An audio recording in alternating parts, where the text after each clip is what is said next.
نوم بدرنګه ناول لیکوال سید ادریس سادات.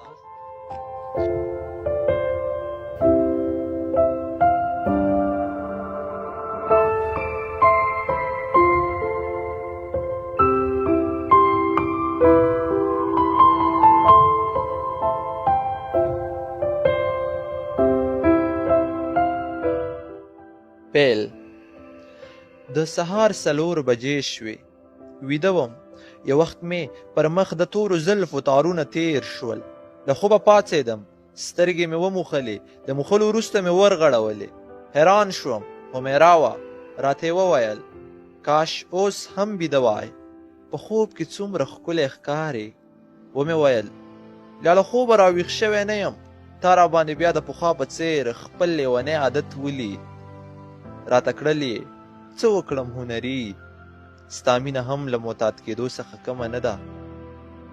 ګوره دا د مینې او محبت فضول او چټي خبرې به ما سره نه کوې ښه.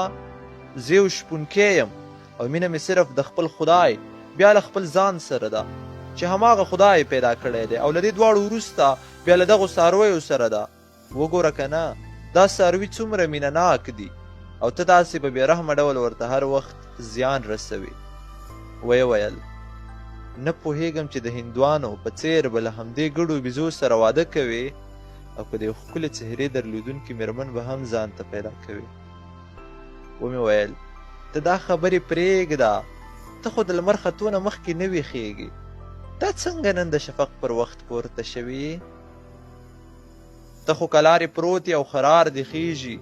بیا د دې دعوه هم کوې چې له حیواناتو سره مینه لرې. زما خو غوږونه دغې تورې غوا رامات کړل. ټوله شپه مې ترې خوب ونه کړ. هغه دی وګوره خپل خوسی سټي. اوهو دا څه وایې دا خو ډېره سخته شوه. دا به زه په دې ټوله لاره بیا پر شا وړم. دا خو لږ مزل نه دی. پوره 8 ورځې لاره ده. په کړس یې وخندل. ویې ویل دا خو د غوا بچی دی. دومره ورته اندېښمن یې. که دې خپل پیدا شو بیا به څه کوې. دا د ټوکو خبرې نه دي. 8 ورځې چې د کله کټۍ پر شا وتاړه بیا درته معلومات کیږي. ویې ویل زه له تا سره په ژوند کولو کې دې ته آماده یم تر څو 9 میاشتې ستا ماشوم په ګېډه وګرځوم. فکر کوم د دې په مقابل کې به 8 ورځې هېڅ هم نه وي. جلۍ ته ګوره ډېره چالاکه شوې ښه. دا خبرې د ټولې زه انۍ جانې ته کوم. ته صبر وکړه یو ځل په خیر ورسېږو. ویې ویل هر څه چې کوې کوه. راځه یو ځل لمونځ وکړه.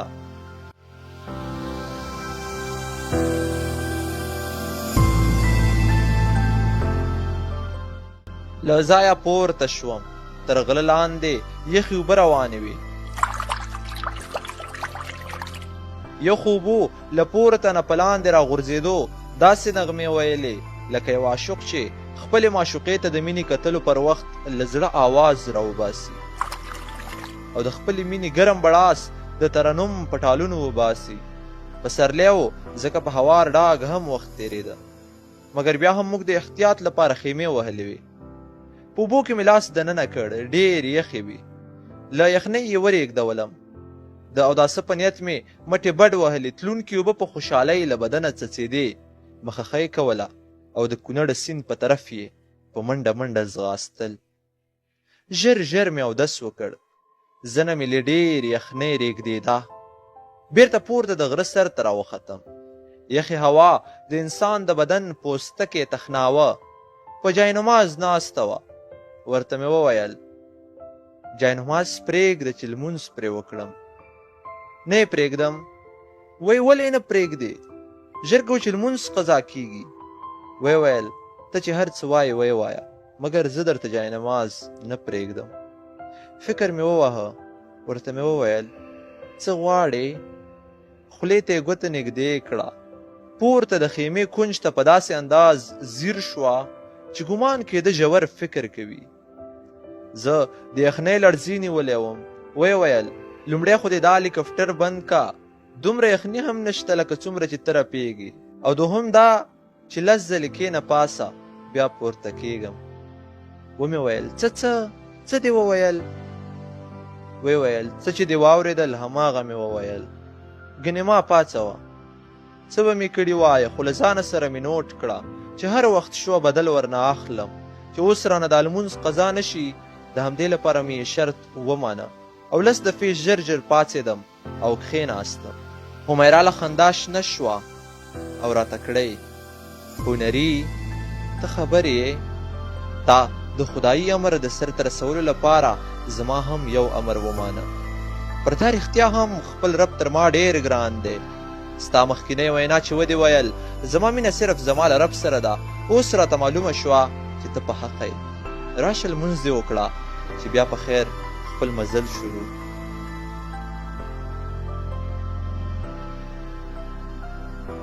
لمونځ مې ژر ژر ادا کړ او د کونړ پر لور مو یو ځل بیا رمه روانه کړه. د غوا خوسی مې په ملا پورې په پړي وتاړه.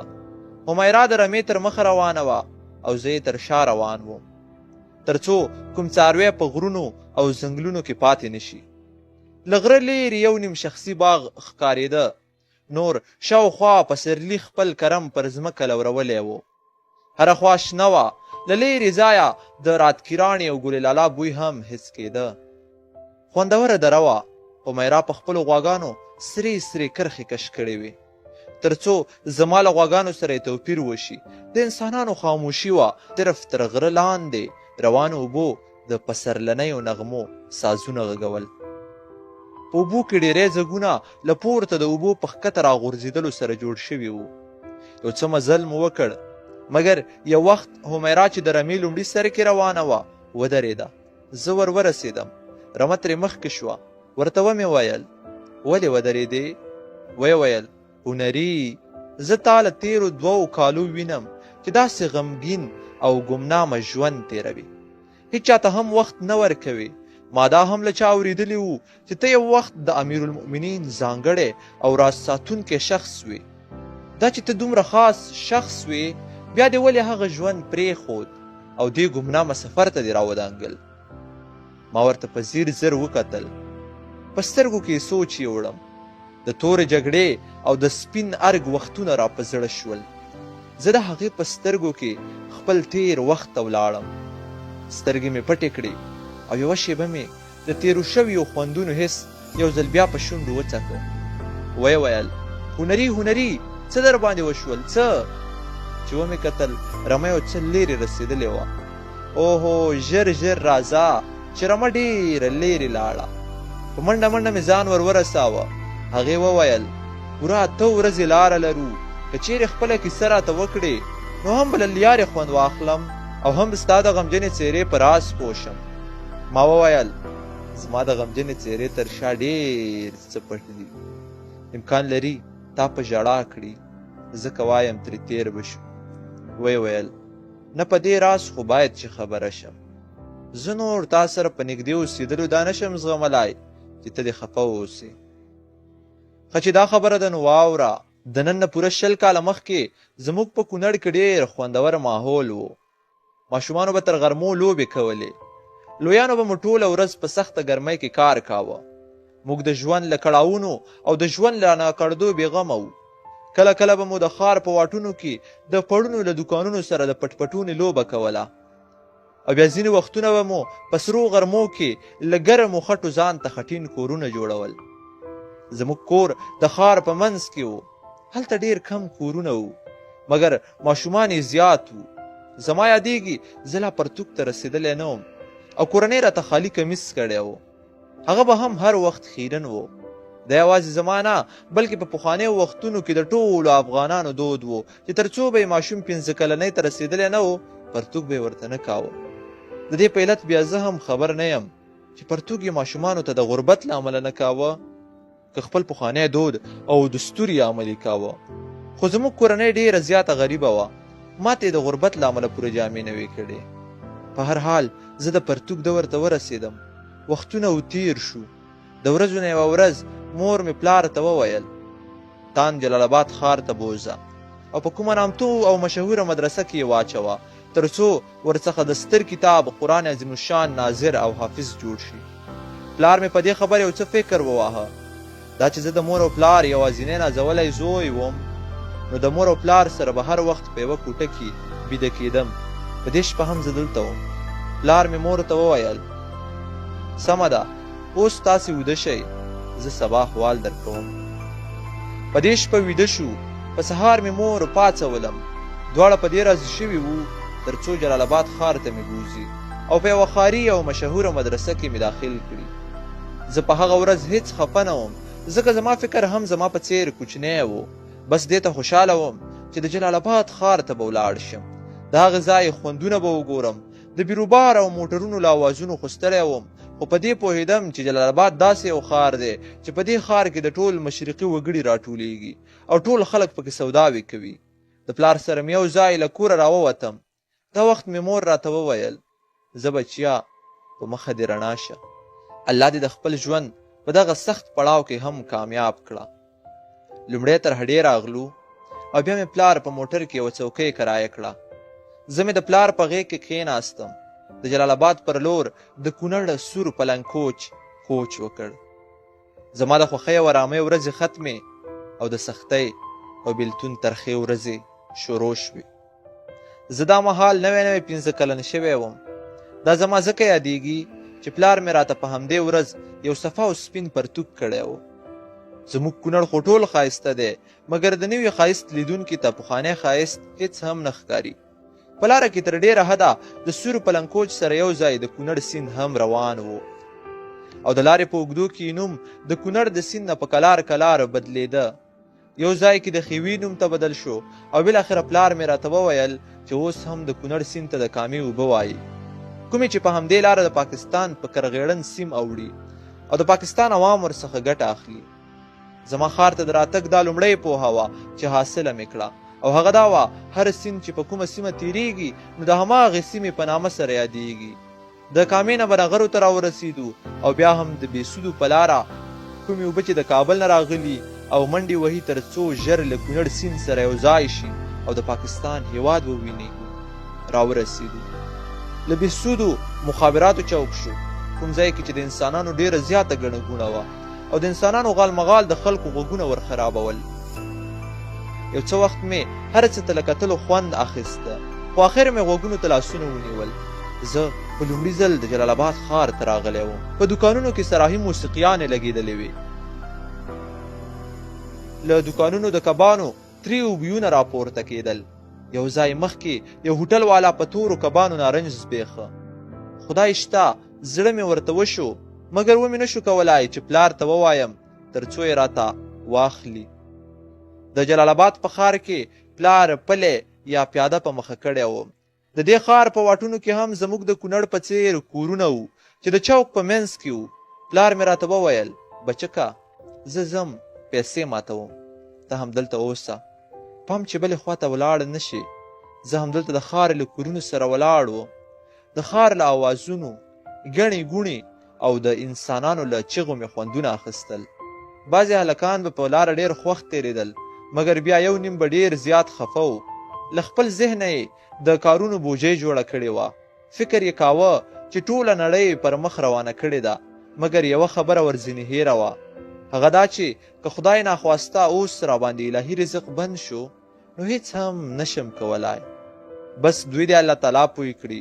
زه د ښار په یو واټ کې د خپل پلار په انتظار ولاړ وم چې ناګهانه مې یوه چیغه تر غوږه شوه.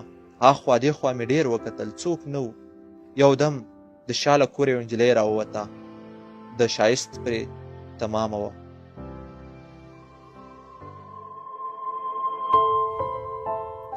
یو دم د شا له کوره یوه نجلۍ راووته، د ښایست پرې تمامه وه.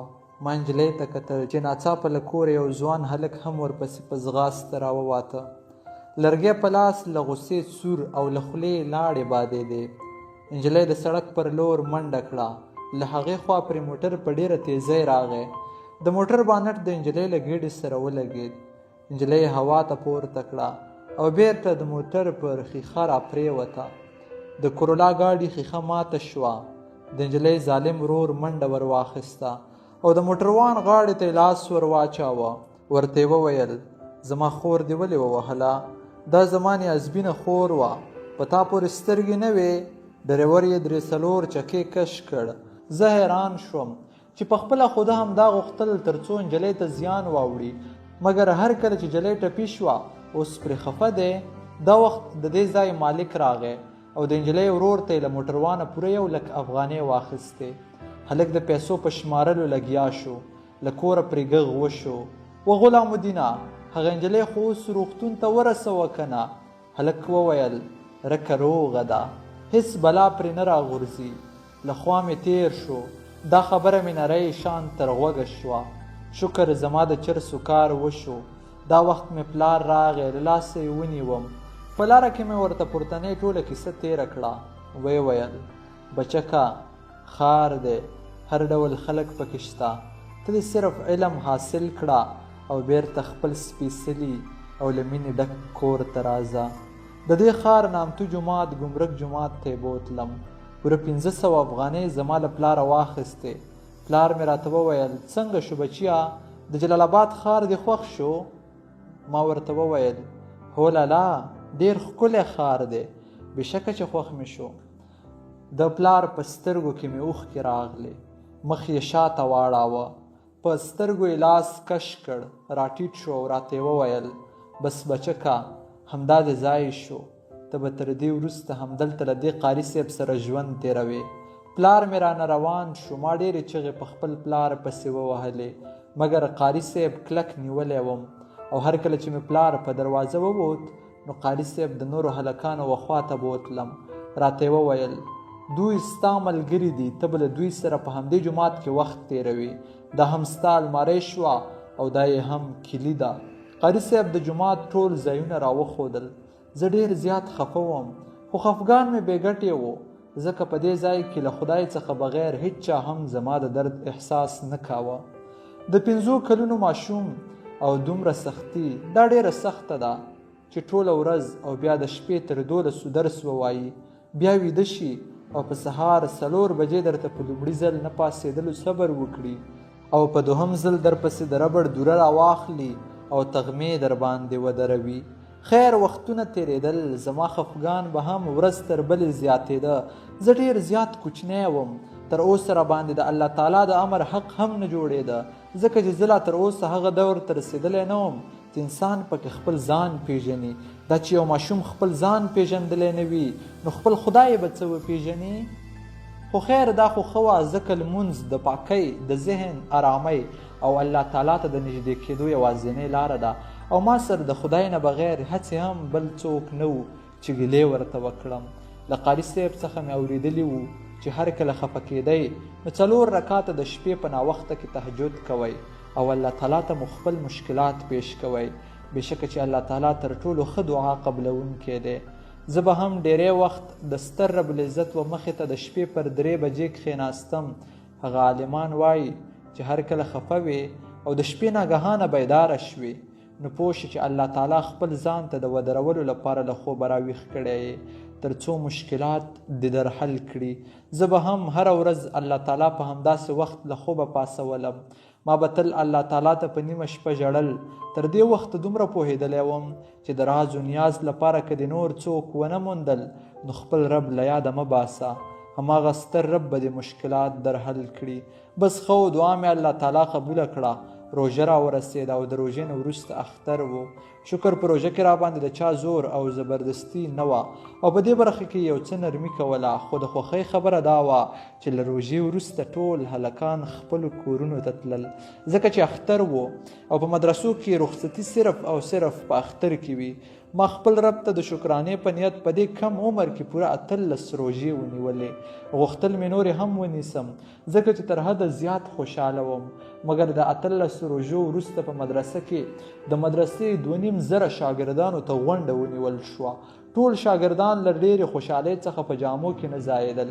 هر یوه به ویل: یا ربه، خپل دوهم جنت ته مې یو ځل بیا بوځه، که یوه ورځ هم پکې تېره کړم ستا دا احسان به په لکونو روپو هم ادا نشم کړای. په نیم ساعت کې د مدرسې ټول شاګردان په صفونو کې سیده سیده کښېناستل. د مدرسې شور په آرام آرام کښېناست. په لوډ سپیکر کې لومړی د تلاوت لپاره زما د اطاق ملګری امجد علي چې خدای تعالی ورته ډېر ښکلی آواز ورکړی و راوغوښت. هغه په دې ورځ چې د اختر له ورځې کمه نه وه د زړه له تله تلاوت وکړ او ښه خوند یې ورنه واخیست. له تلاوت او نعت وروسته د دې اعلان وشو چې د اختر په 4مه به د مدرسې ټول شاګردان مدرسې ته حاضري ورکوي. زما سترګې له ډېرې خوشحالۍ راډکې شوې. ما ویل چې له ډېرې خوشحالۍ ټوپونه ووهم، هوا ته والوځم، په یخه هوا کې لکه مسافره مرغۍ دورې ووهم او تر ډېر ځنډ وروسته د خپلې ځالې پر لور فنا شم. د دې ورځې نه یوه ورځ مخکې زما پلار ته هم قاري صاحب زنګ وهلی و. هغه هم مدرسې ته راغی. په کلار کلار د اخر له طرفه یو صف اوچتېده او رخصتېده. زما زړه ټوپونه وهل او دا مې له ځانه سره ویل چې کله به وي زموږ قطار هم رخصت کړي. له مدرسې راووتم. بیرون مې پلار ولاړ و. له لاسه یې ونیوم او روان یې کړم. د پلار سره مې نه یادېږي چې څومره وخت خبرې نه وې کړې، خو فکر کوم 8-9 میاشتې به یې کېدې، ځکه هر کله چې مې پلار زه په مدرسه کې شامل کړم هغه وخت لنډ لوی اختر تیر شوی و. ما ډېره زیاته مسافري په 15 کلنۍ کې کړې ده. ته خو دا د 20 کلنه یې، بیا دې هم د 20 ورځو مسافرۍ ته خلق تنګ دی.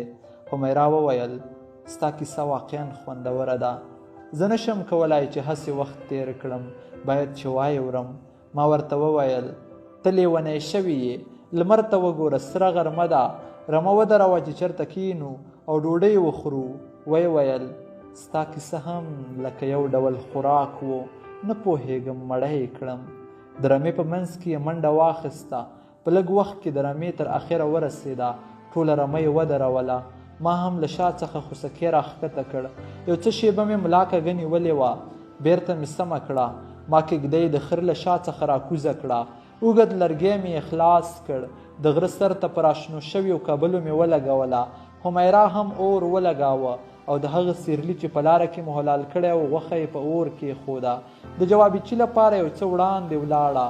ما هم لاندې په یخو اوبو د ماسپښین لمانځه لپاره اودس تازه کړ. بیا راغلم او په شین ډاګ کې مې د لمر څخه د قبلې اندازه ولګوله. په لمونځ ودرېدم. د لمانځه له ختمېدو سره مې حمیرا ولیدله. چراغ له په لاس کې نارنج او مالټو. ورته مې وویل دا دې له کومه کړل؟ ویل یې هلته مخکې ډېرې زیاتې ونې وې، ته دا ونیسه چې زه هم لمونځ وکړم. هغې هم لمونځ ادا کړ. د سیرلي غوښه مو ښه په ماړه نس وخوړه او یو ځل بیا مو خپل مزل پیل کړ. حمیرا وویل ښه نو هنري، نور انتظار را باندې مه کوه، کیسه شروع کړه. ما ورته وویل تا ته چې اوس زما کیسې دومره خوند درکړ، دا چې ته پکې زما مینه، زما خیالات او راتلونکې پیښې واورې، نو څومره خوند به ترې واخلې. ویې ویل بس خبرې د نورې نه منم، کیسه کوه. ومې ویل بیا زه کور ته راغلم. اختر و او زموږ ښکلی کونړ د واورې په یخ پوښل شوی و. دا بیا د مینې هغه خوندورې شیبې وې چې ما یې ډېر زیات وخت انتظار کړی و او تر ډېر وخت وروسته کور ته راغلی وم. ما په مدرسه کې ډېر څه زده کړي وو. زه غریب وم. په دې پوهېدم چې پلار مې په کور کې د غربت په حالت کې لیدلی نه شوم، ځکه مې هر ډول سختۍ ته غاړه ورکړې وه. د یوې ورځې په تېرېدو سره به نیم کمیدم، ځکه چې د مدرسې وخت مې ورځ تر بلې راکمیده. د اختر په شپه مې پلار ښاري هټیو ته بوتلم تر څو د اختر ټول لوازم راته واخلي. پلار مې د خدای ژوندی لري ډېر څه یې راته واخیستل او په آخر کې خپل کور ته راستانه شو. د اختر په شپه مې 4-5 واره بوټان په خپو کړل تر څو ویې ګورم چې تلي ښه دي او که نه. یو ځل مې بوټان په پښو کړل. یو څه بیرون راووتم تر څو ویې ګورم. بیرون په حویلۍ کې ګرځېدم. ښکلې فضا قایمه وه، یخه شپه، د واورو غونډوسکي او خاموشي. دا وخت مې ناګهانه یو دروند غږ واورېده. بېهوښه شوی وم. یو وخت د سترګې مې خلاصې کړې. په یو داسې کور کې وم چې د خیمو په څېر مثلث ډوله چت یې درلوده، مګر له لرګیو جوړ و. ښیښې یې درلودې. بیرون ښیښو کې له لرې ځایه داسې غرونه نظر ته راتلل چې په ګډو ځنګلونو پوښل شوي وو. د واورې طوفان و. تیاره هم خپره وه. لرې ځنګلونو کې د څېړۍ په پاڼو له سره تر پایه واورې پرتې وې. د خونې په کونج کې اور لګېدلی و. یوه زړه بوډۍ کوټې ته راننوته. ورته مې وویل زه دلته څنګه راغلم؟ هېڅ یې هم ونه ویل. بیا مې وویل تاسې څوک یاست؟ هغې په اشارو هڅه کوله تر څو ما پوه کړي. ما ورته وویل خبرې وکړه که نه؟ په په کتابچه کې راته یو څه ولیکل، را مخته یې کړل. ما یوازې مدرسه ویلې وه. که چېرته مې ورسره مکتب هم ویلی وای نو امکان لري په لیک او لوست به پوهېدم. خو خیر په عمر پخې ښځې زه په اشارو دومره پوه کړم چې هغه ګونګۍ ده. زه ډېر کوچنی وم ځکه نو بوډۍ ښځې ما ته په ګونګۍ ژبه اللهو پیل کړه.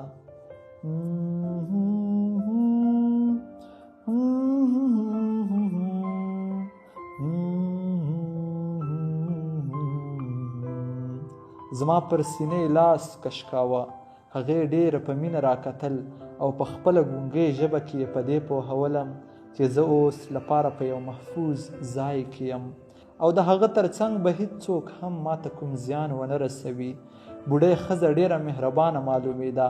تر څو ورځو وروسته زه هم لږ لږ را جوړ شوم مګر په هیڅ هم پوه شوی نه وم.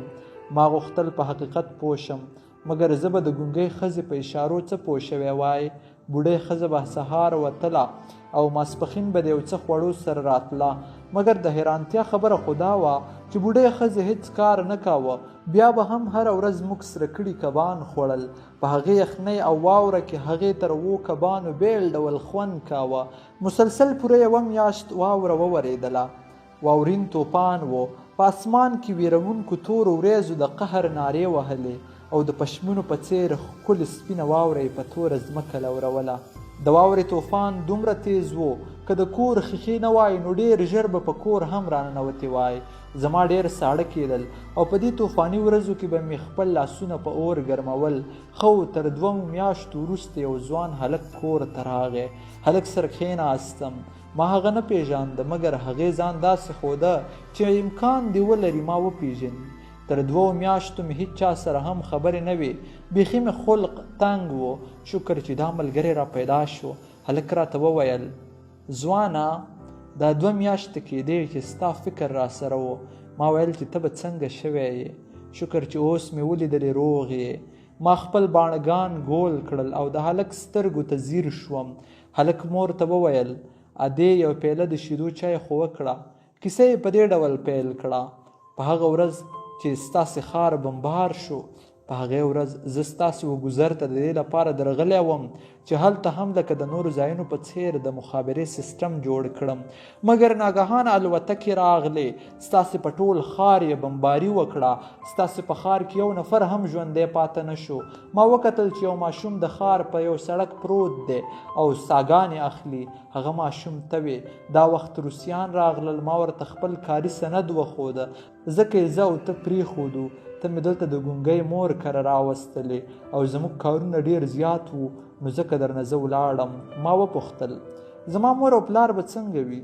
ځوان هلک وویل ستاسې په کلي کې هم هماغه کار کړی دی کوم چې په نورو ځایونو کې کړی دی. هر شخص ته یې ویلی دي دوست یا دښمن. چې چا ورته دښمن ویلی دي هغوی یې وژلي دي او چې چا ورته دوست ویلی دي هغوی ژوندي ګرځي. ما خپل سر ته لاسونه لپه کړل. زه ډېر زیات ناشکره وم ځکه که چیرې زه مسافر هم وم نو مور او پلار خو مې شکر ژوندي وو که نه. د مینې نه ډک ژوند خو مو مدرسه کې هم وو. سخت زیات مې وژړل. ګونګۍ ښځه او ځوان هلک ډېر زیات خفه شو. اوس نو مشکل دلته و چې زما والدین به ژوندي وي او که مړه. حمیرا وویل یاره د کیسې اورېدل یو څه سخت شول ځکه زه پوهیږم چې تر دې وروسته به ضرور پکې د مرګونو خبرې وي او دا خبرې زما هیڅ نه خوښیږي. ورته مې وویل تر دې وروسته د مرګونو نه د مینې اصلي داستان شروع کیږي او اصلي کیسه خو له همدې ځایه پیلیږي.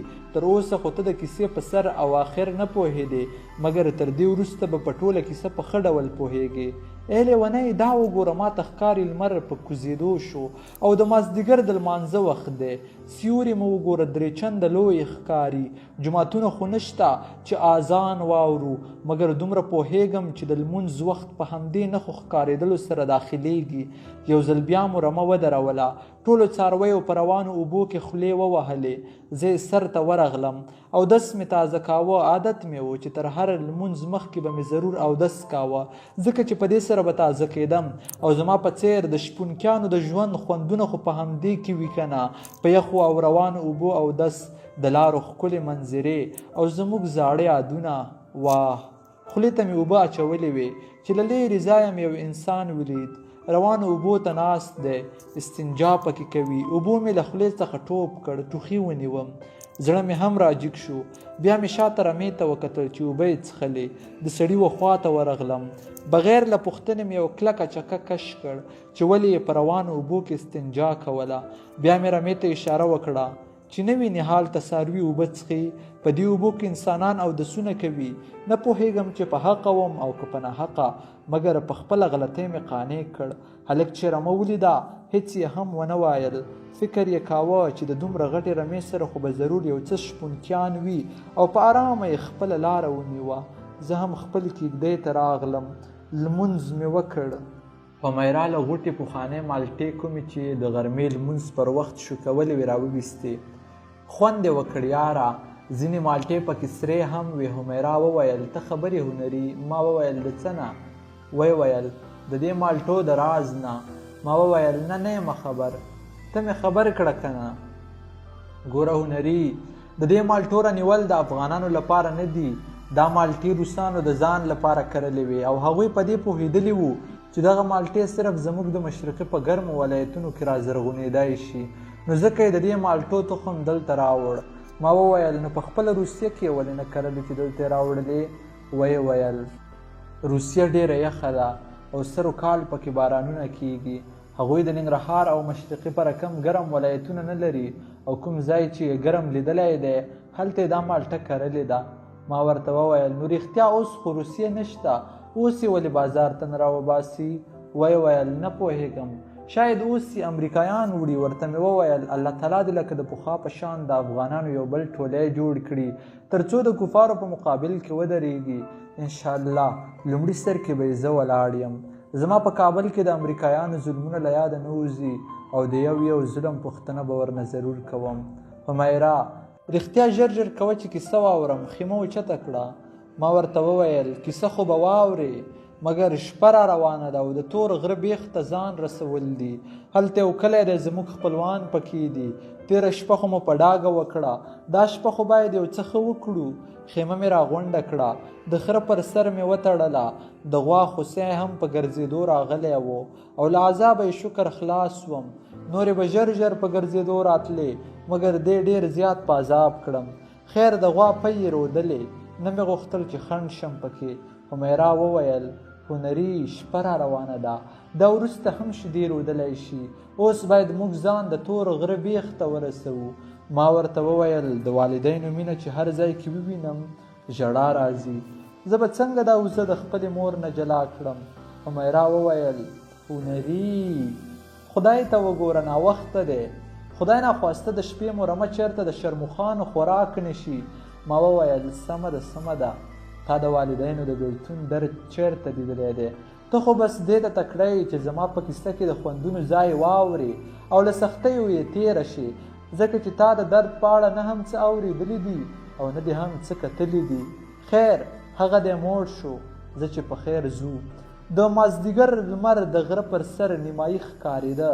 تر غرونو ورهاخوا وچه بیدیا او دښته معلومېده. شکر چې د شپونکیانو لاره په شنو غرونو او د یخو اوبو پر غاړو وي. حمیرا وویل ښه کیسه کوه هنري. ومې ویل زما سره تر ټولو زیات تشویش د دې و چې مور او پلار به مې ژوندي وي او که خدای ناخواسته وفات شوي به وي.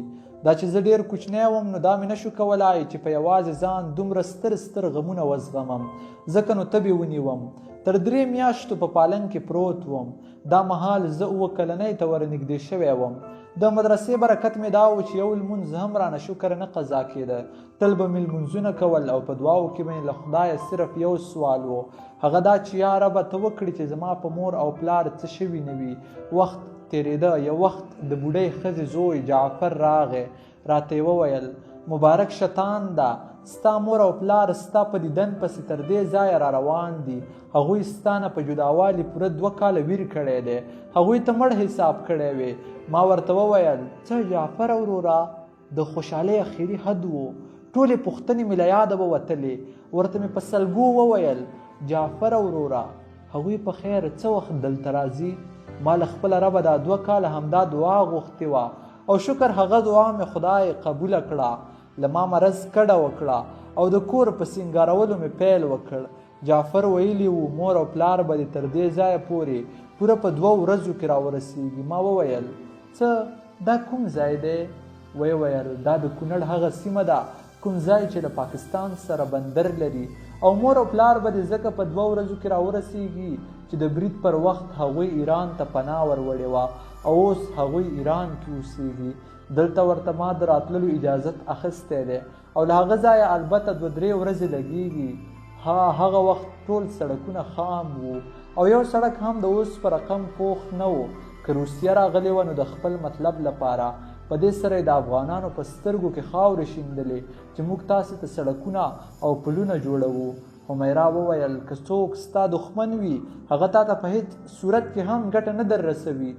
ما وویل پر موږ یې هیڅ احسان نشته.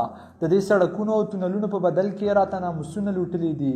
د جرګو د خلکو له سرونو یې پټکي غورځولي دي. د قدر وړ خلک یې راته بېزده کړي دي. حمیرا وویل اوهو هنري کیسه دې ډېره خوندور ځای ته رسولې ده. کیسه وکړه مور او پلار خو دې ښه دي ژوندي وختل. ترخه مسکا مې وکړه. ورته مې وویل هو ژوندي وختل. مور او پلار مې رښتیا هم د دې ورځې په سبا راورسېدل. تر کلونو وروسته مې یو ځل بیا د پلار د سینې خوشبويي حس کړه او د مور د شفقت خبرې مې واورېدې. ژړا راغله. بیرون راووتم. غوښتل مې والوځم. په لمدو غرونو مزل وکړم. چیغې ووهم او د زړه د خلاصه نارې کړم چې ای خدایه ته څومره مهربانه ذات یې. تا د یو ماشوم د دعا په بدل کې د هغې مړه مور او پلار بیرته را ژوندي کړل. ته چیرته یې خدایه؟ زه له تا سره دومره مینه لرم چې په دې ټوله موجوده زمانه کې به یې څوک در سره ونه لري. خدایه ستا لپاره دې زما سر 100 ځله قربان وي. یا ربه که چیرې ستا د دین د حفاظت لپاره په دنیا کې کوم عسکر ته ضرورت وي نو تر ټولو لومړی عسکر دې زه یم. بیرته کور ته راغلم. په دې خبرو سره مې زړه یو څه سپک شوی و. مور مې د پخوا په شان په کوټه کې د پالنګ منځ ته کښېناسته او د ماشومتوب د مینې ماتولو په پار یې راته کیسه شروع کړه. مګر له هغې دا هیر و چې پر ما کلونه تیر شوي دي. دردونه را باندې تیر شوي دي. زه په خپله ټول کیسه یم. د بوډۍ ښځې او جعفر ورور خواهش همدا و تر څو موږ همدلته پاتې شو او همداسې مو وکړل. د دې لپاره چې کیسه خوندوره کړم نو یو څه مخکې به ولاړ شم. وروسته دې په کیسه پوهوم. حمیرا وویل سمه ده. د کابل په بازار کې د یوې سینما ټیکټ پلورونکی شوم. دلته به ډول ډول خلک راتلل. دې ځای کې راته وظیفه جعفر ورور پیدا کړه. هر ډول جونې هلکان بوډاګان او د پاخه عمر والا خلک به دې سینماو ته تلل. د شاهرخ خان نوی فلم راغلی و. نوم یې له ما هیر دی. البته کویلا و که کولا نوم یې و. ډېر زیات رش پرې جوړ و. په سینما کې به هر چا د کویلا فلم پوښتنه راڅخه کوله چې کله نشریږي. دلته په کابل کې داسې ماحول دی چې هر سړی آزاد دی. د هر چا چې هر څه زړه وي هماغسې کوي. ډېر خلک د خپل ذوق لپاره سینماو ته تلل. د دې سربیره مسجدونه هم په همدې خلکو آباد وو. 1.5 نفر خو بلا ویل زه لمونځ کوم بیرته راځم یو ټیکټ راته ضرور وساته. نه پوهېږم مګر دې خلکو هم د جومات حق ادا کاوه او هم یې خپل ذوق خړوباوه. په هر حال په همدې ورځو کې د سینما مخې ته ولاړ وم. خلکو ته مې ټیکټونه ورکول. یو نجلۍ راغله. د دې په راتللو سره ټیکټونه ختم شول. ما ورته وویل وبخئ ټیکټونه ختم شول. تاسې سبا راشئ. ویې ویل خیر دی. له ډېر لرې ځایه د کابل سینما ته راغلی یم. پښتو یې خوږه خوږه ویله. اواز یې راباندې خوږ ولګېد.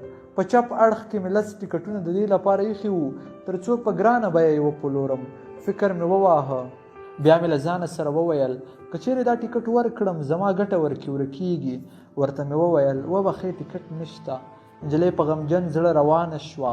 ما 10 ټیکټونه راواخیستل. د سینما و مخې ته ودرېدم تر څو په ګرانه بیه یې وپېرم. په 10 کې مې 15 دانې په 3 چنده ګټه او نور 3 په 2 چنده ګټه خرڅ کړل. دا وخت مې وکتل د سینما عمومي مدیر راغی. شاته ورپسې نجلۍ هم را روانه وه. حیران شوم. لاس په لاس یې په درغلۍ ګیرې کړم. مدیر راته سترګک وواهه. ویې ویل هلکه څنګه ته په غیر قانوني ډول ټیکټونه خرڅوې؟ ها ته د پامیر د سینما له قوانینو خبر نه یې؟ مدیر بار بار سترګکونه ووهل. ما سره ټول په دې کار راضي وو ځکه چې دوی راته معاش نه راکاوه. ما به له همدې خپلې پیسې پوره کولې. نجلۍ وویل څنګه دی ما ته د ټیکټ نه راکاوه، اوس له دندې ګوښه شوې، خوند یې درکړ؟ ورته مې وویل دا دې ښه کار ونه کړ. په دې ورځ مدیر په اشارو پوه کړم او د ټولو خلکو په مخ کې له سینما وشړلم. په سبا بیا په خپل ځای ناست وم. ټولو راته کتل. ما ورته وویل ولې راته داسې ګورئ؟ په ډېره سخته یې وبخلم. مدیر راته ویلي وو چې پام کوه چېرته بیا ګیر نه شي. تر څه وخت وروسته د امیر خان نوی فلم ریلیز شو. هماغه نجلۍ بیا راغله، خو دا ځل یې بخت ښه و، ټیکټونه وو، مګر د دې زړه به چا ورکړی وای چې له ما د ټیکټ وغواړي. هغې یو ځل زما شیطاني د سینما مدیر ته کړې وه. دا ځل یې ما سره د سترګو مخامخ کولو جرأت هم نه درلود. ما یو نفر ته ټیکټ ورکاوه. نجلۍ راته تر سترګو لاندې راکتل. په مینه مې ورته وخندل، لاس مې ورته وښوراوه، د راتللو اشاره مې ورته وکړه، ځان ته یې ګوته ونیوله، سر مې ورته وخوځاوه. هو تا ښایم. زړه نازړه ورو راغله. ورته مې وویل ټیکټ مو په کار و؟ ویې ویل هو. نو مخکې به راغلی وې که نه؟ دا خره چې ما در غږ کړ، ګنې بیا درنه ټیکټونه ختمېدل.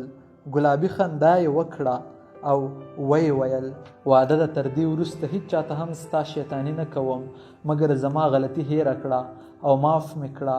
د مینې تبسم مې وکړ، سر مې وخوځاوه، د نجلۍ پر خوا مې مخ ور واړاوه. ورته مې وویل کومه غلطي؟ ویې خندل. له خولې یې بې اختیاره ووتل. بدرنګه. منډه یې واخیسته او د سینما په دروازه داخله شوه. د نجلۍ سره په داسې خبرو کولو مې یو څه ذهن ته راغلل. زما اصلي منزل بل څه و. سینما او ټیکټ خو هسې بوختیا وه. خیر دا به وروسته درته ووایم. د نجلۍ به ډېر زیات په عذابولم.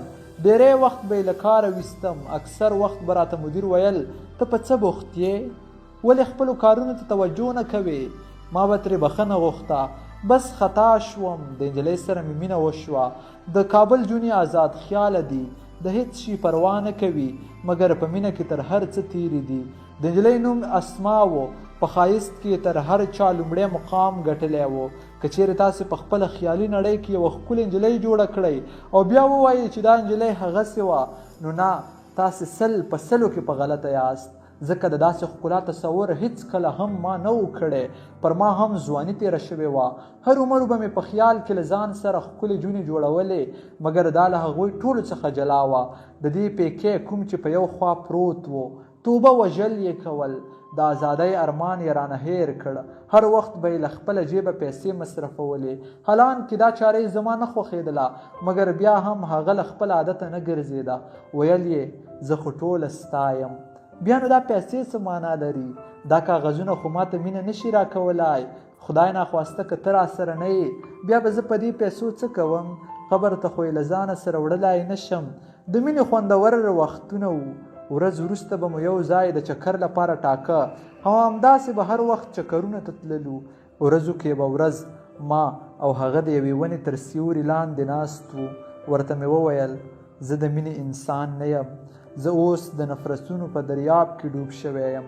که چیرې ته د خپل ځان سره مناسب هلک د ځان لپاره وګورې تر څو تا وساتلی شي، نو ته به ډېره زیاته په ګټه کې واوسې. هغې وویل ستا سره په 1 دقیقه اوسېدلو سره هم زه د لکونو روپیو د ګټې احساس کوم.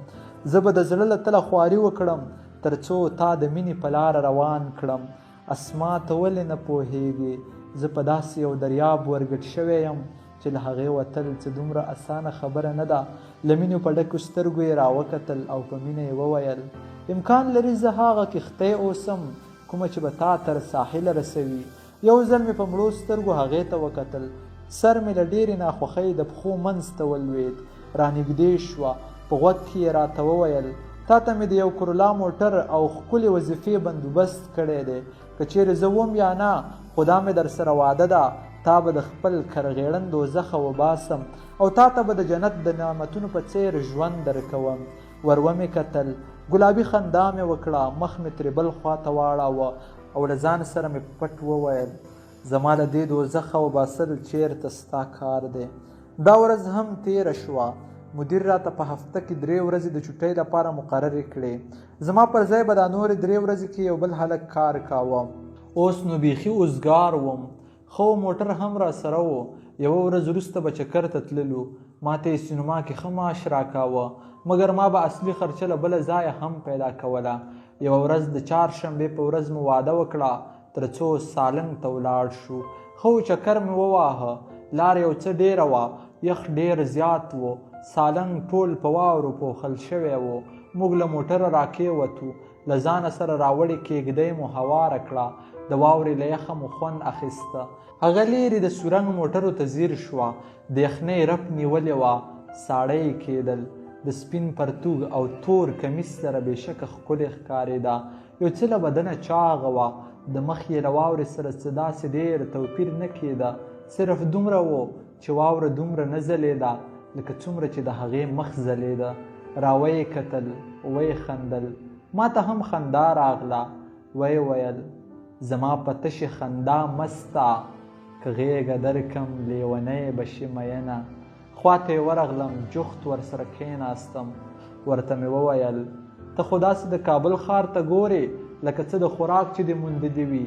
سترګې یې دواړه نیمه پټې کړې او داسې یې راوکتل لکه د مینې غوسه چې کوي.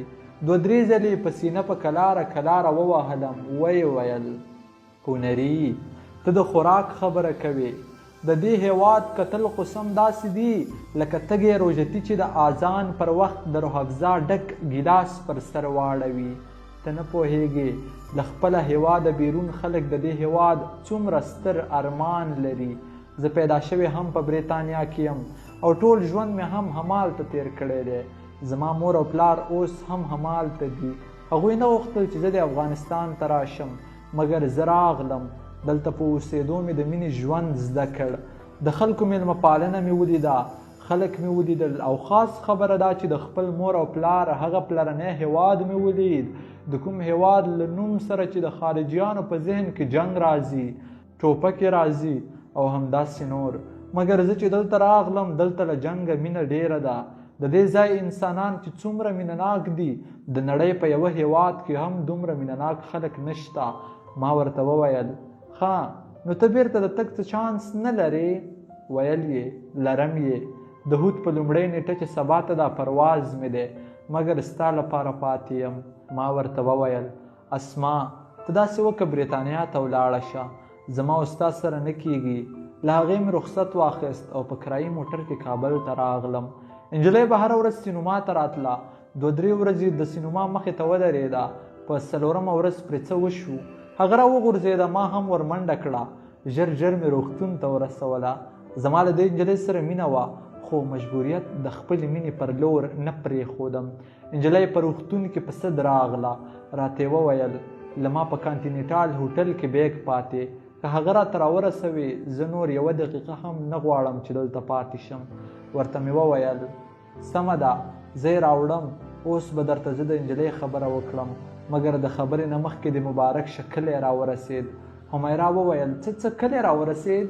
شپه ناوخته وه او د لارې په اوږدو کې له ځنډ وروسته د شپې په 9:30 بجې کلي ته ورسېدلو.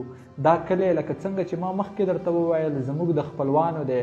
دا بالکل غلطه ده، دا د اسما دوی کلی دی. موږ دلته د اسما دوی کره ځو. ویې ویل څه دغه د کیسې اسما ښایې؟ مخ مې ورواړه او په خندانه رویه مې ورته سر وخوځاوه. ویې ویل مطلب د کیسې اسما به اوس په اصلي دنیا کې وګورم؟ هو نو دا د اسما دوی کلی دی. په دغه پورته غره کې به زه او هغه یو ځای کېناستو او د ټول کلي سیل به مو کاوه. دا کیسه را روانه ده، کیسه اوس لږه پټه ده، وروسته پرې پوهیږي. دروازه مې ټک ټک کړه. له کوره تور سړی په خوبلن انداز راوواته. لاس ویدي سره یې خولې ته لاس ونیوه. چې ویې لیدم حیران شو. هنري ته؟ سلامونه یاره، کله راغلې؟ خبر یې؟ هنري اسما. په خوله مې ورته لاس کېښود. ټولو ته مې وویل چې د اسما په باره کې به هېڅ نه وایئ. حمیرا په ټوله شپه کې هم نه اسما ولیده او نه یې هم په حقیقت خبره شوه. شپه مو د تېرنې شونو درلودونکو میاشو سره تېره کړه او سبا مو بیرته حرکت وکړ. حمیرا وویل هنري د اسما په اړه هېڅ چا هم څه ونه ویل. ورته مې وویل بیا نو کیسه ختمه شوه. یو ځل بیا مې کیسه پیل کړه. هنري ولاړ او د هغې تر تلو وروسته په کانټینټل او داسې نورو 8 هوټلونو برید وشو. د هغې بیا تر اخره معلومات تر دې جینۍ ونه رسېده. هنري خپل غر ته ولاړ او د پیاوړي مدیریت وروسته یې خپلې ډلې ته ستره بریا راوړې وه. ما یعنې هنري د مجاهدینو لپاره پوره 6 میاشتې په ښار کې ولګولې او د مجاهدینو لپاره مې د پیاوړي مدیریت لاندې پوره 8 بریدونه چمتو کړل چې په یوه ورځ کې ټول عملي شول. په دې بریدونو سره مجاهدینو ته د روسیې دولت له ډېر څه تیر شو او د مجاهدینو ځیرکتیا یې ومنله. زما مور، پلار، جعفر ورور او د کونړ په زوړ کور باندې یو ځل بیا روسانو برید وکړ. دا وخت زه او ګونګې ښځه د غره نه په توتانو راوړلو پسې تللي وو. موږ د خپل کور د نړېدلو او بمبارېدلو صحنه له ورایه په خپلو سترګو ولیده. د ګونګې ښځې تر سترګو زرزري ملغلرې راوغورځېدې. هېڅ یې هم ونه ویل. الله تعالی ته یې لاس پورته کړ. په زړه کې چې څه وګرځېدل ویې ویل د خپل ویجاړ کور پر لور ولاړه. ما یې اوښکې ورپاکې کړې. د مور، پلار او جعفر ورور مات هډوکي مو راټول کړل. بوډۍ ښځې د جعفر یو هډوکی په یو لاس پورته کړ. له درده ډکه کړیکه چې ښکاره معلومېده له زړه یې راوتې ده له خولې یې بهر شوه. ګونګۍ ښځه مې سینې ته رانږدې کړه. هغه د خپل زوی او زما د مور او پلار په مرګ ډېره زیاته ودرېده. مړي مو ځمکې ته وسپارل. بیرته مو د خپل کور په جوړولو پیل وکړ. مګر هغه کور بیا تر اوسه جوړ نه شو ځکه چې ما پکې هغه پخوانۍ مینه بیا ونه لیده. له خدایه مې ډېرې دعاګانې وکړې خو بیا هېڅوک هم لکه د جعفر ورور رانغی او راته یې ونه ویل چې مور او پلار دې ژوندي دي. ما نور څوک نه درلودل ځکه نو د مجاهدینو سره به هر وخت لومړي صف د جنګ کې د زړه له خلاصه جنګېدم. د مور او پلار غچ اخیستل مې تر ټولو لوی ارمان و او شکر هغه هم وروسته پوره شو. ما په دې جنګ کې هم خپله مینه اسما د لاسه ورکړه او هم مې مور او پلار پکې شهیدان شول. زما زړه ته اسما لکه د پسرلي د ګل په څېر راننوته. هغه مې په پسرلي کې بوی کړه مګر د خزان په لوېدلو پاړو کې مې بیرته د لاسه ورکړه. اسما ښه نجلۍ وه مګر ښه دا وشو چې هغه زما په دې کړنې خبره نه شوه او د هغې په مخ کې مینهناک هنري مړ شوی و. ته به اوس فکر کوي چې څنګه کله زما نوم هنري شي او کله تاند شي. ومې ویل زما ټول نوم تاند هنري دی. همیرا کټۍ په لخته وواهه او ویې ویل ښه کیسه کوه. ومې ویل تر هغې وروسته مې اسما ونه لیده او په خپل جهاد کې بوخت شوم. یو وخت زموږ قوه په روسانو قوي شوه او مخکې ورغلو. دا وخت یخنۍ بیرته بیا خپل ځای نیولی و. واوره ډېره وه او دا جنګ مو د کونړ سیمه کې و. د دښمن یوه پوسته مو نیوله. د تعجب خبره خو دا وه یو عسکر هم په پوسته کې نه و. ورو ورو مخکې ورتلو. دا مهال زما یو ملګری مولوي عمر او بل ملګری مولوي وارث خان و کوم چا چې بیا په راتلونکي کې په ټول افغانستان واکمني وکړه. زه د دوی ټولو سرلښکر وم.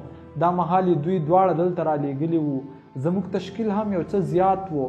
شکر ډیر و ځکه خو مخامخ په پوستو ورتللو مګر له بلې خوا هېڅ عسکر په پوستو کې نه و چې ورسره جنګېدلی وای. موږ خبر نه وو مګر دا موږ ته ډېر لوی دام جوړ شوی و.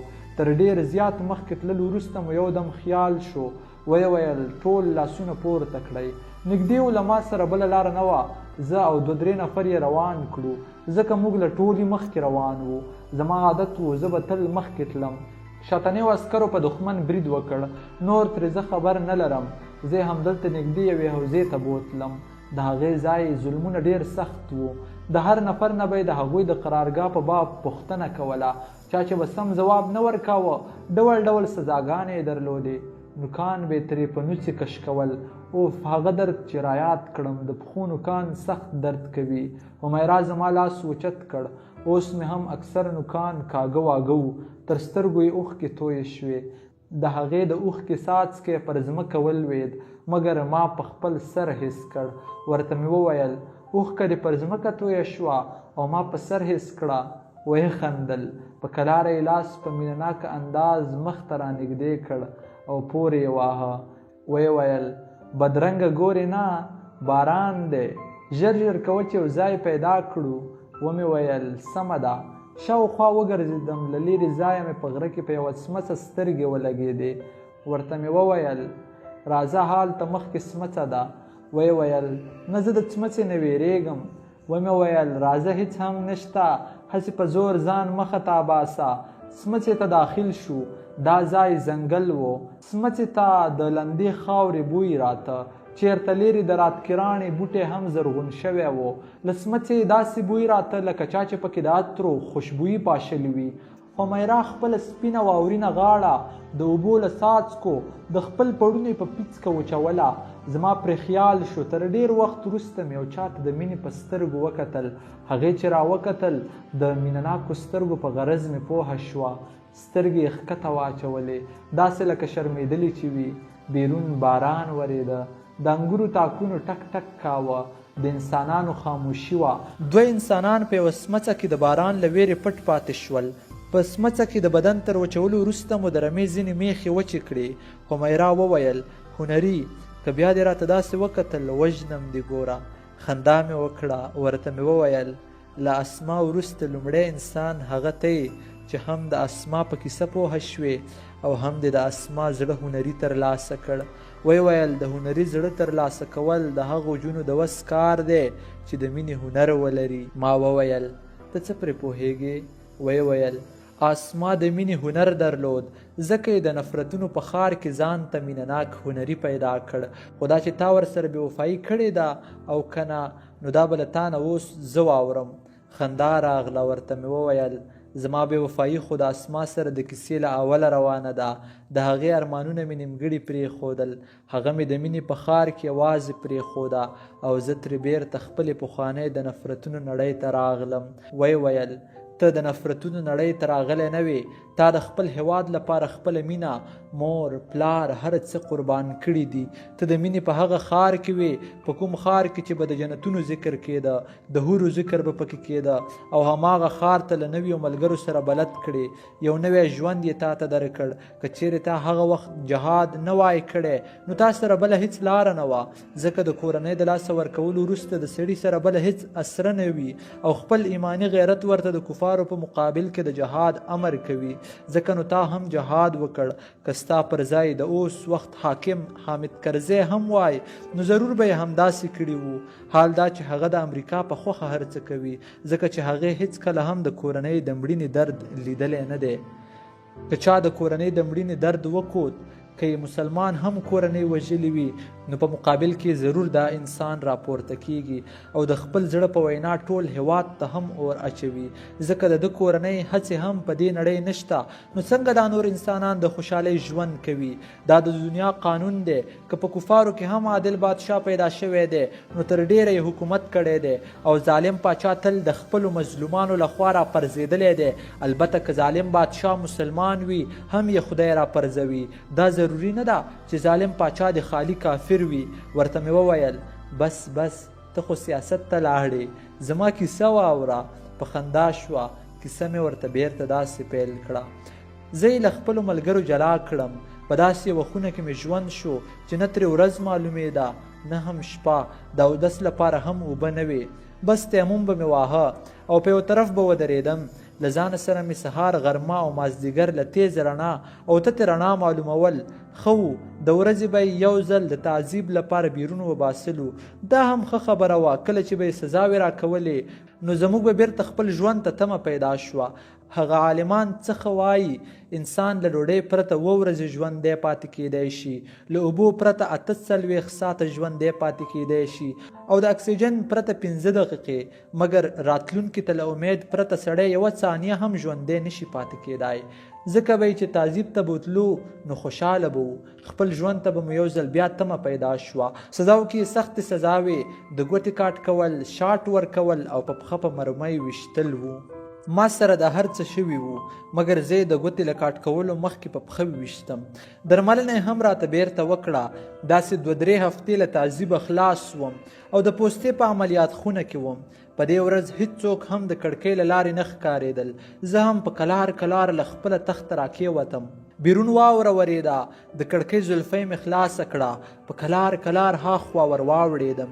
فکر مې کاوه هیڅوک مې هم نه ګوري، ځکه مې نو په واورین توپان کې منډه کړه. د پښو زور نو دلته معلومیږي. زما یادیږي ډېر زیات تیز مې وځغاستل. په واورین توفان کې لاره نه معلومېده. بس په یوه خوا رهي وم. پام مې نه و، له یو خوا ډز وشو. په پښه یې وویشتم. عسکرو زما طرف ته منډې راوهلې. ښه د ونې تر شا پټ شوم. یو ځای خویه ګړنګ و. ځان مې د ګړنګ پر لور ورخویه کړ. تګ راته سخت و، بس په مړو حساب وم. د ګړنګ لاندې راوغورځېدم.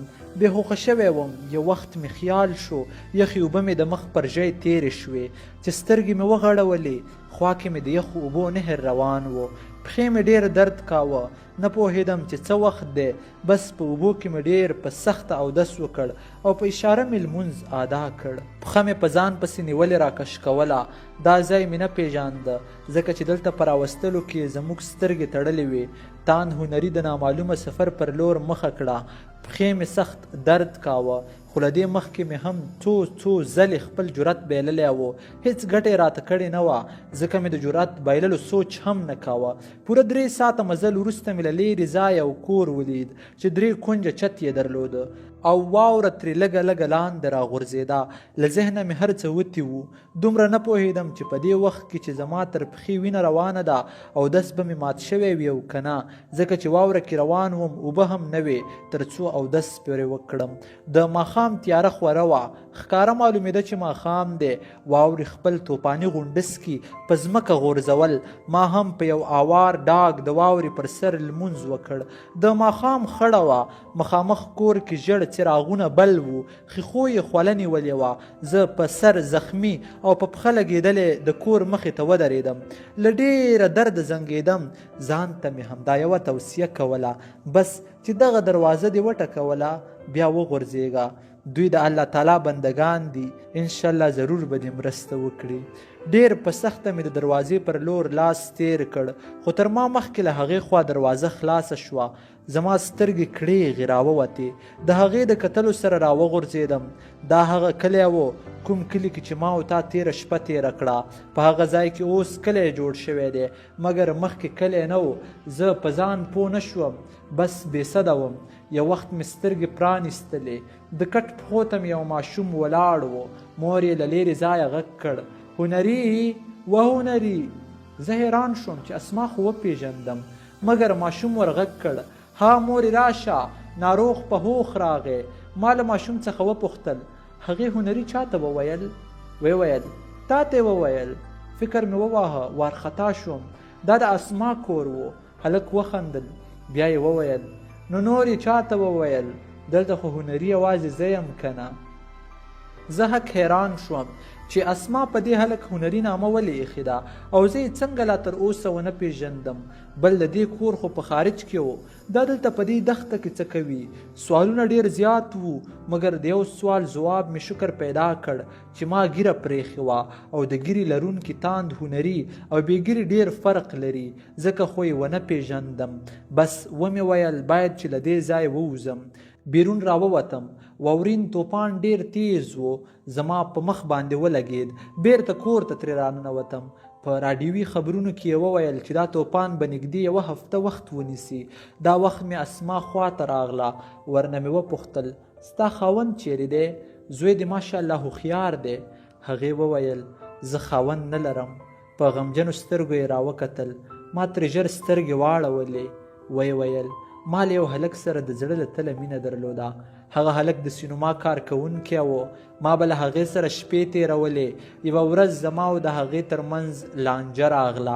هغه غوښتل ما پرېږدي. نه هم ورسره د دې فکر و چې د اسما به زوی پیدا شي، او نه هم ورسره د دې فکر و چې تر ما وروسته به اسما د خلکو د پیغورونو ښکار شي. زه یو ځل د هغه په مخ کې بېسده هم شوم. کله چې مې ماشوم پیدا کېده نو ما هغه د کانټینټل هوټل ته ولېږه تر څو زه پرې یو ناڅاپي د زوی زیری وکړم. مګر زما فیصله غلطه وه. کاش ما هغې بدبخته کانټینټال هوټل ته استولی نه وای. د هغه له یادګاره زه صرف دغه یو کورګی لرم. دا مې دلته ځکه جوړ کړ تر څو د خپل هنري تنده پرې ماته کړم. هغه ماته یو وخت ویلي وو چې زما کور د نورستان او کونړ په منځ ساحه کې و. زه هم دلته راغلم او کور مې جوړ کړ، او ها د هنري د زوی نوم مې هم هنري کېښود تر څو ټول عمر له هنري سره واوسم. له اوښکو ډکې سترګې مې راپورته کړې. یو ځل مې مین هنري رایاد شو. د کابل او سالنګ چکرونه مې ذهن ته راغلل. یو ځل مې پرېکړه وکړه چې راځه اسما ته ووایه چې زه یم ستا هغه هنري چې ته یې په یو ځل کتلو باندې له خپله سره هم تیره یې. هغه هنري زه یم چې تا ورته خپله بریتانیا پرېښې او د هغه د مینې ماتولو لپاره دې په نورستان کې ځان ته کور جوړ کړی دی. هو هماغه هنري یم چې ته یې په کتلو پسې لکه واورې ویلې کېږي او لکه شمع ختمیږي. بیرون د واورې توپان دقیقه پر دقیقه زیاتېده. په کور کې زموږ له درې واړو بغیر هیڅوک هم نه و. زه خو حیران دې ته وم چې زما زوی هم پیدا شوی دی، مګر ما بیا هم د خپل ځان سره مینه نه کوله او همدا اوس له جنګه راغلی وم. په هر حال زه په دې هر څه نه وم خبر. له اسما مې د راډیو غوښتنه وکړه. هغې راډیو راوړه. ما راډیو چالانه کړه تر څو د هوا حالات او یو څه خبرونه پکې واورم. دا وخت یې په خبرونو کې وویل په افغانستان افغان مجاهدین او د دې خاورې اصلي بچیان واکمن شول. په دې خاوره پوره 10 کاله د بهرني یرغلګرو روسانو واکمني چلیده، مګر اوس ورڅخه بهرنیان خارجان بهر شول. د دغه هیواد وګړي به هم یو څه وخت د آرامۍ ژوند انشاء الله وکړي. له خوشحالۍ مې ټوپونه ووهل. داسې را معلومېده لکه د مرحوم پلار او خدای بخلې مور او د خپلو ټولو کلیوالو غچ مې ورځنې اخیستی وي. هغوی زموږ له هیواد څخه شکر شرمنده ووتل، مګر ما غوښتل له اسما سره خپله رښتینې پیژندګلوي وکړم. د مازدیګر 3 بجې به وې. واوره هم ودرېدلې وه، مګر ځمکه یې په خپل سپینوالي له سره تر پایه پوښلې وه. اسما په خپله خونه کې د بازو جامو په ګنډلو بوخته وه. اراده مې کړې وه چې په هر څه یې پوهه کړم، مګر ناګهانه مې ذهن ته یوه نظریه راغله. ومې غوښتل چې د خپل ژوندون زیری په اسما باندې تېرو یو څه چکر وروسته وکړم، مګر اسما به ما له ځان سره چکر ته څنګه بوتله. هغې خو فکر کړی و چې زه کوم پردی یم. خونې ته یې ورغلم. ورته مې وویل اسما زه تا پیژنم، ستا نوم هم ماته یاد دی او ستا په پوره شناخت هم خبر یم. ته د بریتانیا نه راغلی. تا خپله کیسه کې دا خبره کړې نه وه که نه؟ سترګې راووتې. حیرانه شوه چې دی پرې څنګه خبر دی. ما ورته وویل زه پوهیږم ته ډېرې زیاتې پوښتنې له ځانه سره په زړه کې لرې، مګر نن پر ما باور وکړه. له ما سره راځه، زه به تا ته چکر درکړم او یو ښکلی زیری به هم پر تا وکړم. هغې را سره ونه منله. دا وخت مې وکتل د مخابرې غږ خاموشه و. ژر مې اوچت کړ. قومندان جبار و. ویل یې ژر ځان را ورسوه هلکه. روسان خو مو شکر د الله تعالی په مرسته له هیواده وباسل. اوس راته له پنجشیریانو خدای روسان جوړ کړي دي. ما فکر وواهه بس نور مې نه غوښتل چې جنګ وکړم. زما مخې ته زما ښکلی ژوند په انتظار و. قومندان جبار ته مې وویل قومندان صاحب زه وسله دروړم، در تسلیموم یې. نور نه غواړم چې جنګ وکړم. بس دا مو هدف و تر څو روسان له دې پاکې خاورې وباسو. زه انشاءالله سبا سهار ته کابل ته په خیر درځم. له دې سره مې داسې خبره وکړه. له اسما سره مې هم خبره همداسې نیمه کې پرېښوده. له ځان سره مې پرېکړه وکړه چې له بېرته راتګ وروسته به ورته ټول رښتیا ووایم. هغه لا تر اوسه هم په رښتیا خبره نه وه. دا ورځ په کلار ختمه شوه. د خبرونو والا اټکل غلط وخوت او شکر د سور لښکر د وتلو سره سپینه واوره هم الله تعالی ودروله. دا به د الله تعالی خوښه وه. هغه مشران وایي له هرې تیارې وروسته رڼا راځي. پر ما هم تر ډېرې سختۍ وروسته کومې چې ما په زندان کې تېرې کړې الله تعالی را باندې رڼا راوستله. زه په تمه وم چې ژر په خیر سبا شي او زه هم هغه د جګړې ژوند د ابد لپاره پرېږدم. دا شپه له ډېرو خوشحالۍ وروسته سبا شوه او ما هم خپل ټوپک او د جګړې ټول وسایل له ځانه سره راواخیستل. د دې اټکل مې وکړ چې په خیر کابل ته ځم. له دې ځایه مې حرکت د هماغه ځای پر لور وکړ چې زه پکې بندي وم. پښې مې لا هم درد کاوه.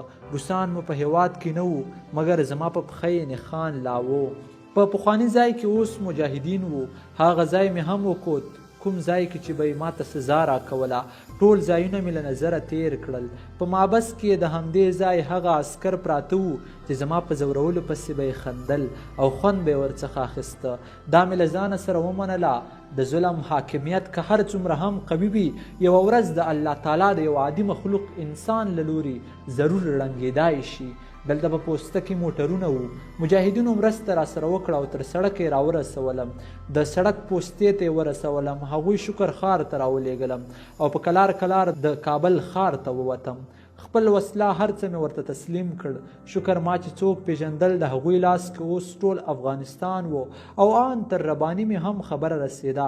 ځکه نو د مرکز په مرسته مې خپله مخابره د اسما له مخابرې سره وصل کړه او سیده د اسما له موبایل سره وصل شوم. ویل السلام علیکم. ما وویل وعلیکم سلام. اسما څنګه یې ښه؟ ویل شکر. اسما ودې پیژندم؟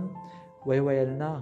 ومې ویل که ولاړی کښېنه او یو ګیلاس اوبه ځان ته ضرور کښېږده، ځکه د داسې خبر په اورېدلو سره په هر چا د زړه حمله راتلای شي. ویې خندل. ښه سمه ده، ته لږ صبر وکړه. وشو. ښه اوس ووایه مهرباني. ښه ګرانې اسما جانې، زه تاند هنري یم، ستا مینه. ویې خندل. ویل ښه تاسې د دې لپاره زنګ وهلی و؟ ما ورته وویل هو. ویل زما خاوند تان په یوه بمي چاودنه کې خپل ژوند بایللی او د مړو ژوندي کېدل بغیر له فلمونو په بل څه کې نه وي. ومې ویل څو ورځې مخکې ستا کور ته د غټې ګیرې درلودونکی سړی درغلی و، که فکر دې وي هغه ستا په اړه یو څه زیات پوهېده. له هغې په ژړا ځواب راغی څه هغه ته وې هنري اړیکه قطع شوه. بار بار مې د اړیکې د وصل کولو هڅه وکړه مګر نه وصل کېده. یو ځل وصل شوه. د کوچني ماشوم غږ و.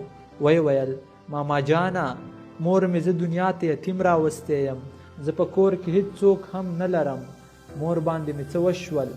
ماما زه پلار نه لرم. مور به مې ویل بچیا که هر څه کوې کوئ، مګر که د کومې نجلۍ سره د مینه پیدا شوه له اول نه راته ووایه چې درته یې په نکاح کړم. داسې نه چې خدای ناخواسته یو بله ښځه هم دې دنیا ته لکه ستا په رقم یتیم بچی راوړي او لکه زما یې قسمت خوار شي او د تاند هنري په غم کې شپې او ورځې تېروي. له سترګو مې ګرم ګرم څاڅکي وغورځېدل. د خپل زوی خبرې ته سخته ژړا راغله. هنري د یوې نجلۍ له ژوند سره لوبې کړې وې. ځمکې ځای نه راکاوه، هیڅ مې هم کولای نه شو. بعضې وخت انسان ته الله تعالی داسې ازموینې هم مخته راوړي. ژر ژر مې خپلې اوښکې وچې کړې. مخابره مې راپورته کړه. هلک لا هم خبرې ختمې کړې نه وې. په سلګیو کې مې ورته وویل بچیا ته یتیم نه یې، زه ستا پلار یم او ستا حقیقي پلار یم. بچکه د مور په مخ دې یو څه اوبه وپاشهله. ویل سمه ده، فکر کوم اسما را بیداره شوه ځکه چې اړیکه یې قطع شوه.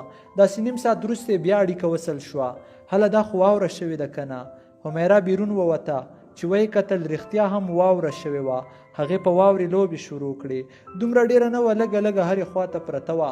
شکر باران درېدلی و. لمر راوخوت. واوره هم په کلار کلار ویلې شوه. لمونځونه مو وکړل. یو ځل بیا مو سفر ته ادامه ورکړه. همیرا وویل ښه کیسه کوه. اړیکه یې تر نیم ساعت وروسته وصل شوه. ما له اسما سره په خبرو د زړه هغه بړاس وباسه چې دا دومره وخت مې په زړه پروت و. هغې وویل زه په خیر کابل ته درځم. ما وویل سمه ده راشه په خیر. هغې هماغه وخت کې حرکت را کړی و. هغه وخت خو اوس په شان موبایلونه نه وو چې ځای ځای مې احوال اخیستی وای، ځکه یې نور نو له احواله خبر نه شوم. زه دلته له خپلو ملګرو سره ښه خوشحاله وم. زما د راز ملګری فرید و.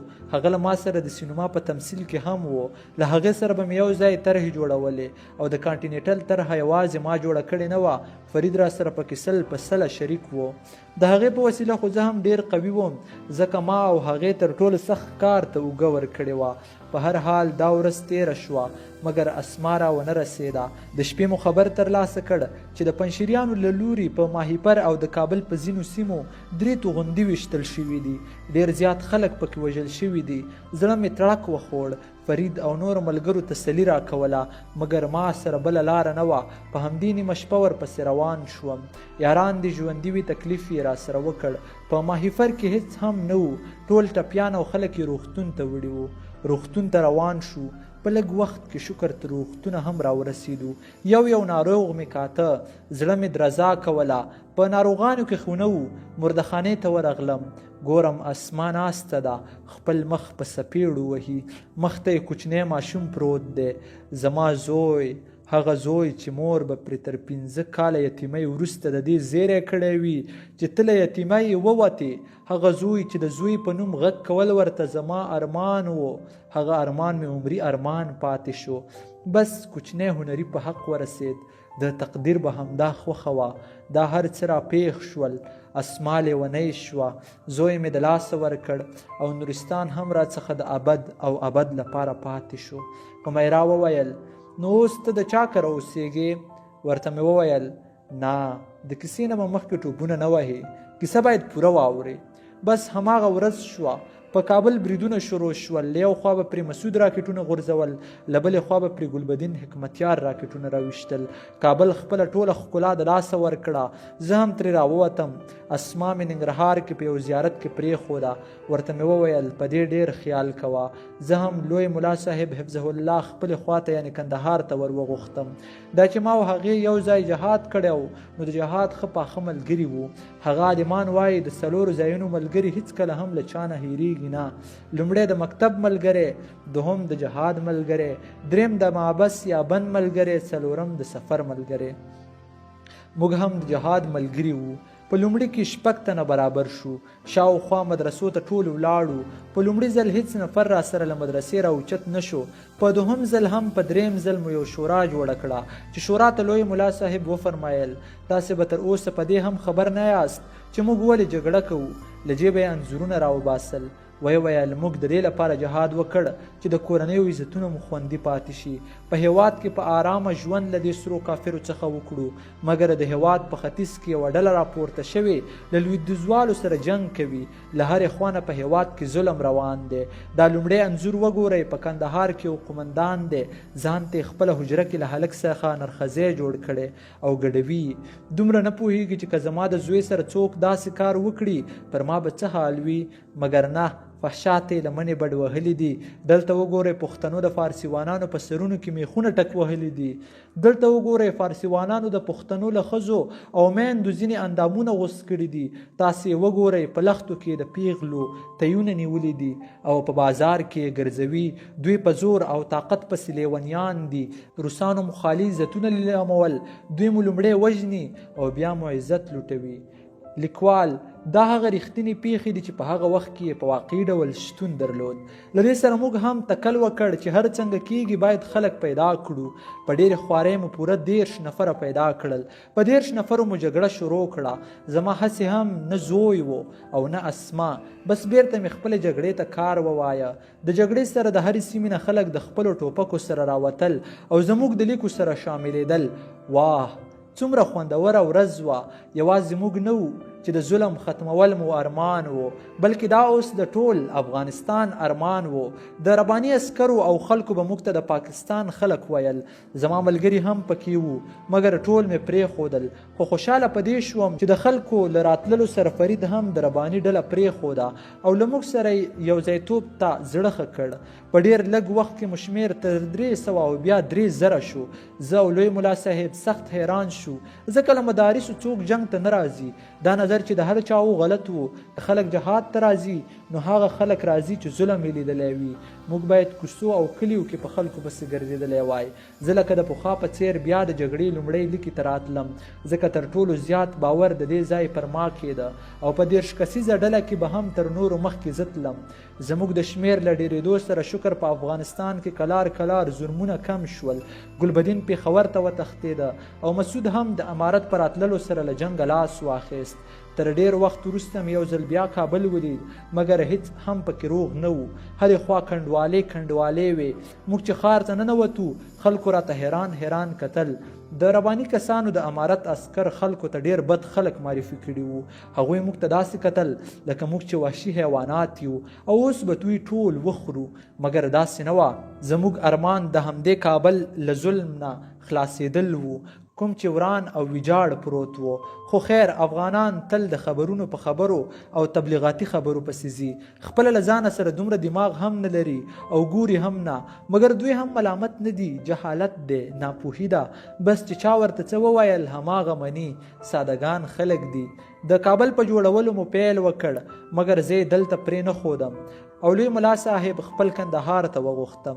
زه د هغو 6 تنو څخه وم چې له اوله مې په جهاد کې برخه اخیستې وه، ځکه نو زه د امیرالمؤمنین ملا صاحب تر ټولو نږدې نفرو څخه یو نفر شوم. زموږ مطلب دا نه و چې حاکمان دي شو، بلکې له افغانستانه د فسادګرو د جرړې ختمول مو مقصد و. مګر وروسته بیا ټول افغانستان شکر را پاتې شو، تر څو حاکمیت پرې وکړو او خدمت ورته وکړو. هره ورځ به مو خوارۍ کولې او سختۍ به مو د خپل هیواد لپاره ګاللې.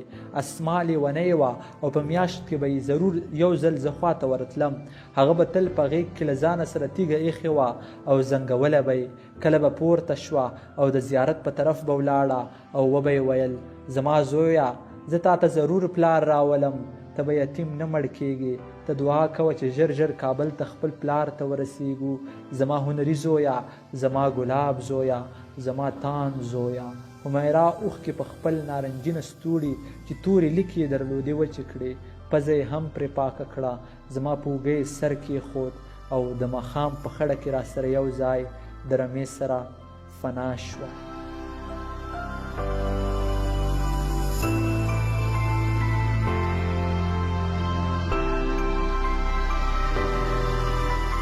د سادات ټي وي ټولو درنو اورېدونکو، دغه وه زموږ د نن ورځې یو ناول چې موږ پکې پوره کیسه د ناول تاسو ته وړاندې کړله. هیله ده چې خوښه شوې مو وي او تر پایه مو اورېدلی وي. درنو دوستانو، تر څو پورې چې زه سید دریس سادات د یو بل ناول لپاره ستاسو درنه حضور ته راځم، تر هغې پورې مو په لوی خدای سپارم. هر چېرې چې یاست خوشحاله اوسئ. د الله په امان.